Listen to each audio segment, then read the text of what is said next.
Dijabetes, odnosno šećerna bolest, je jedna od najčešćih nezaraznih bolesti. Godinama broj obolelih od ove bolesti sve više raste i poprima razmere globalne epidemije. Znamo da je šećerna bolest jedna hronična bolest gde je krajnji ishod kardiovaskularni događaj. Tako da jedan od razloga tih tolikih problema kad su u pitanju kardiovaskularni događaj, infarkti, šlogovi i ostale komplikacije proizilaze iz šećerne bolesti.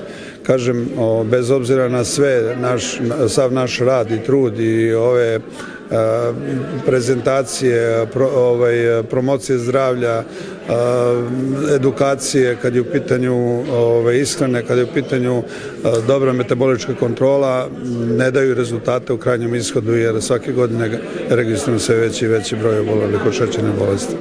Nažalost, sve veći broj dece obolelo od dijabetesa i to najčešće tipa 2. Deca i predškolskog uzrasta imaju tip 2 šećerne bolesti zato što imamo mnogo dece gojazne, a opet sve je to povezano sa načinom ishrane, današnje ishrane koja je katastrofalna. Savremena ishrana je praktično nešto što je problem za svaku bolest, a posebno za metaboličke bolesti kakav je šećerna bolest.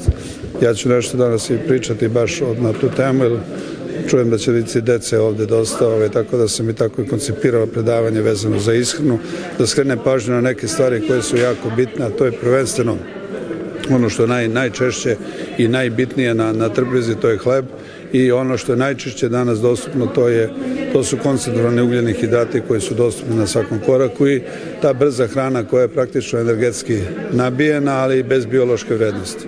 I to je ono što čini veliki problem danas, odakle imamo veliki broj gojaznih i iz toga i mnogo dijabetesa, iz samog dijabetesa, rekao sam, kardiovaskularne događaje. Važno je organizovati ovakva predavanja kako bi se i oboleli od dijabetesa, ali i zdravi što više informisali o ovoj bolesti. Današnje predavanje je organizovalo Društvo za borbu protiv šećerne bolesti i na taj način obeležilo 14. decembar, Svetski dan borbe protiv dijabetesa.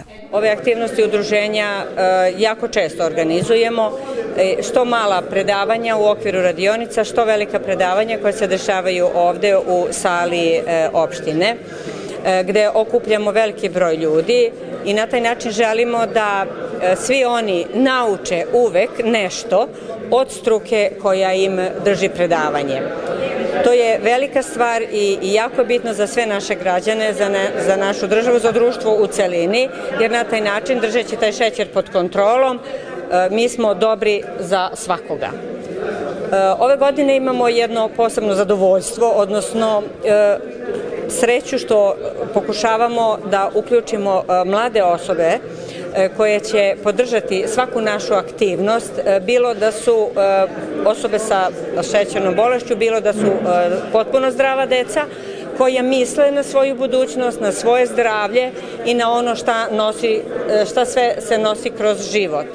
Društvo organizuje i učesnike kampa za decu obolelu od dijabetesa u kome je svake godine sve veći broj mališana. Nažalost, tako da kažem, sve je veći broj otkrivene šećerne bolesti kod mladih osoba, a radujemo se tome što svi oni žele da se uključe u te velike grupe, da oni vide da nisu sami, da je u stvari život jako različit i jako komplikovan i na taj način da stvore jednu sliku normalnog života za svakog od njih. Standardna vrednost šećera u krvi merenog ujutru bi trebalo da bude 6,1, ali postoji tendencija i smanjenja na 5,5, što daje i manji kardiovaskularni rizik, kažu doktori.